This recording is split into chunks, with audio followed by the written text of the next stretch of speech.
Good morning, my students. We're going to be learning about the plight of the Rohingya.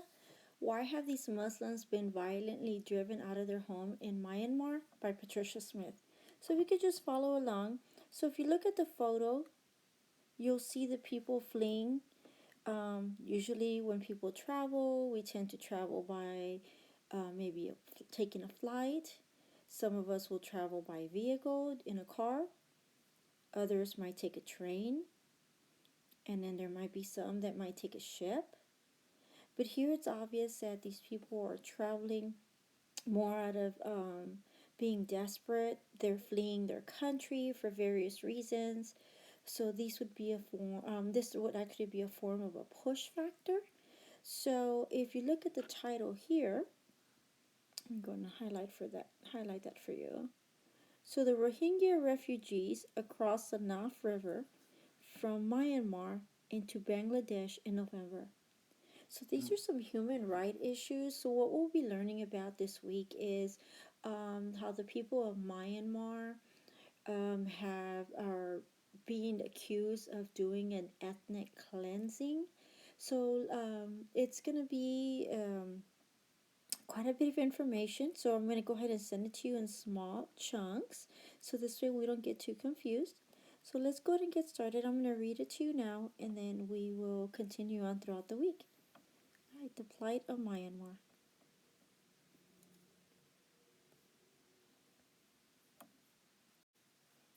All right, here we go.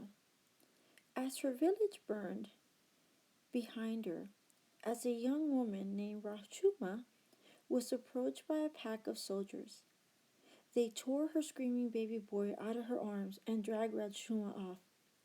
Survivors of the attack in the Asian nation of Myanmar say they saw government soldiers burning families in their homes and killing dozens of unarmed people, including children. People were holding the soldiers' feet, begging for their lives, Rajuma says, but they didn't stop. Rajuma is Rohingya's Muslim. The Rohingya are a minority group from the Myanmar, also known as Burma, that has long been persecuted by the majority population, which is Buddhist. The Rohingya have lived there for centuries, long before the country gained independence from Great Britain in 1948. Over the past few months, more than 620,000 Rohingya have fled their homes in western Myanmar's Rakhine state. You'll see the map on page 17. That's more than half of the million of Rohingya who live there. So if you think about this, obviously these people are being pushed out. The people of Rohingya are considered statespeople. And obviously there is some prejudice regarding their faith, their religious beliefs. You have people of Buddhist beliefs that are against the Muslim belief. Now these people have really not done anything wrong other than their beliefs are different. So this is a form of not only segregating the people by pushing them away into a separate area in Myanmar, but over time they're driving them away. They're pushing them out of their country using these. So the people are having to leave due to push factors. It's no longer safe. There's no food. There's no work. No one will hire them. The people won't accept them. So it's a very dangerous location. Obviously, they're not wanted there. So many of them have taken flight. So they're all leaving, not necessarily by plane, but they've all decided to flee their country. All right. So let's continue. So first, let's look at the map. Fleeing home, many Rohingya have left Myanmar's Rakhine state for Bangladesh. So if you notice the map here, here is Myanmar. Okay. So this is the Rakhine state. This is where the Rohingya people live. Okay. And many of them have to make their way towards Bangladesh all the way up here. It's a distance. It's quite far. So it's not easy. They're not gonna make it there in a day, especially if they're by foot. Many of them are carrying what they can carry. You have mothers carrying children. Many of them left at whatever they were wearing at the time, and you'll notice that by looking at the picture that we saw at the beginning of the article. If you also notice, look at the mileage. It's quite a distance. All right, so put yourself in their situation, how they have to flee, how they have to migrate, right? They go, or not migrate, but immigrate. So they're all leaving their country. They're fleeing. So let's keep going. Okay, the military and in some cases Buddhist mobs have been burning Rohingya villages and killing civilians.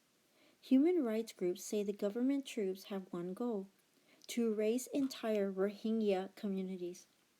There are lots of ethnic conflicts all over the world, says John Sifton of Human Rights Watch, but it's rare that a government accuses an entire population of not being citizens and target them for removal. Myanmar's army claims that it has been acting in the response to attacks by Rohingya militants and that is targeting only insurgents. But according to eyewitnesses' accounts, the attacks have been widespread and largely directed at unarmed Rohingya villagers.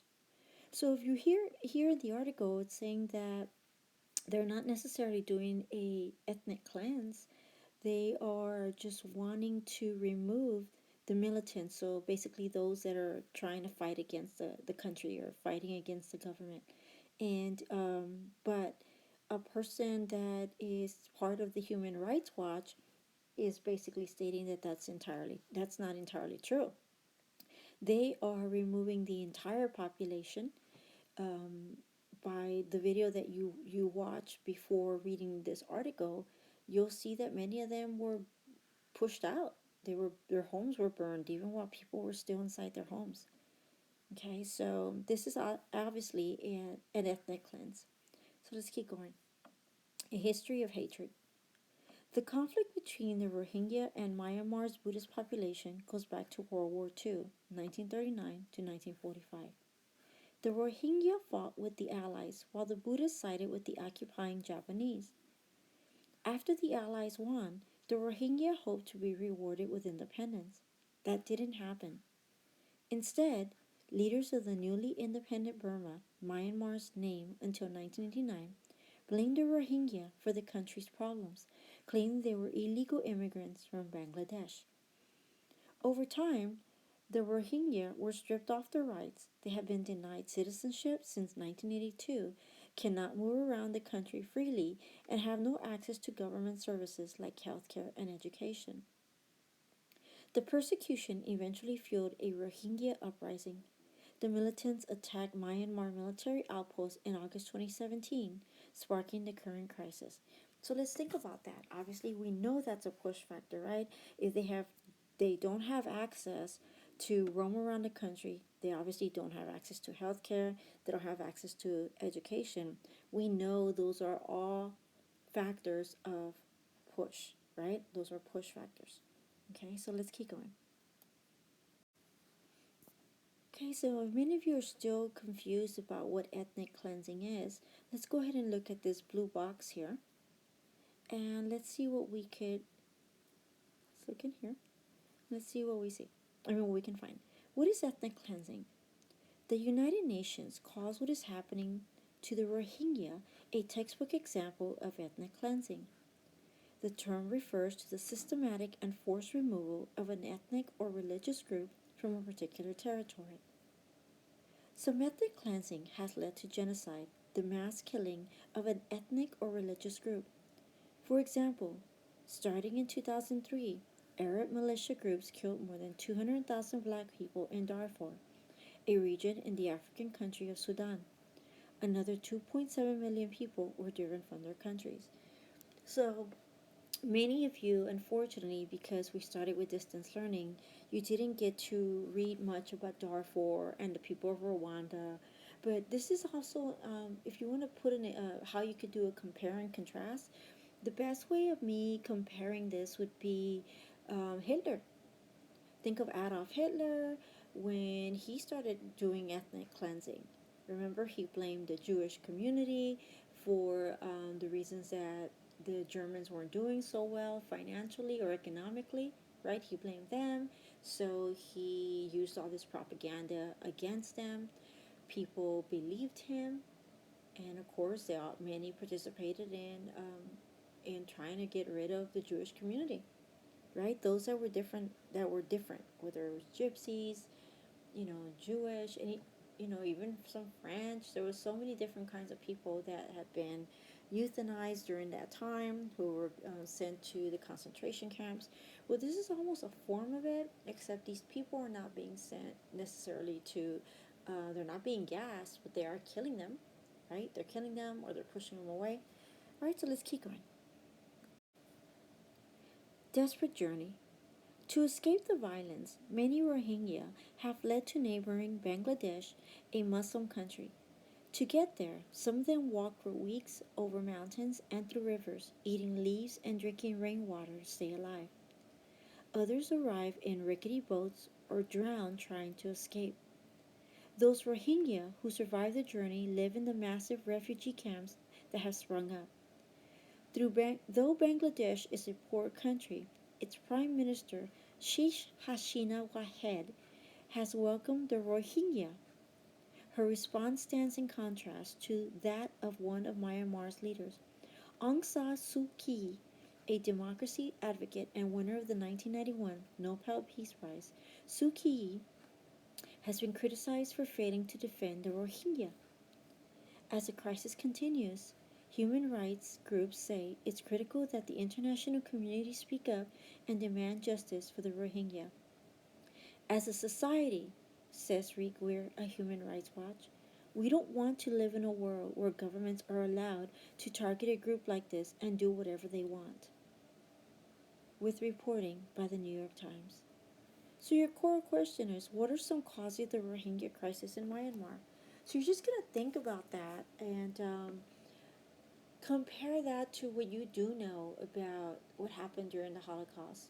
The little bit that we have talked about, even, it's not necessarily the same thing, but you can think of the French Revolution, how people were categorized in class levels, right?